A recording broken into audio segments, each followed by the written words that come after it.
Hello and welcome back to another video. Today I'm going to show you how you can actually block someone on Monopoly Go. So this is very quick and simple to do, so make sure you watch to the end so you can fully understand how to get this done. So the first thing you want to do is load up the app like I have here, and then in the bottom right corner we can find a section called Friends.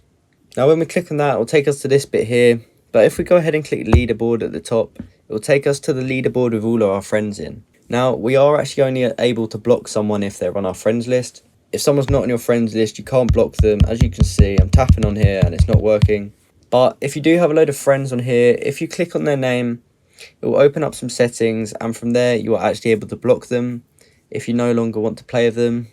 They might keep attacking you or doing something to annoy you and you just want to get them off your game. And this is how. So once you have actually blocked someone, you'll no longer see them in your games. They won't be able to attack you, and you can basically just enjoy the game without having to worry about them. So I hope you found this video helpful, and I hope you managed to block someone in Monopoly Go. If you did, please comment down below to say that this video helped you out, and like and subscribe for more content like this. Thank you for watching.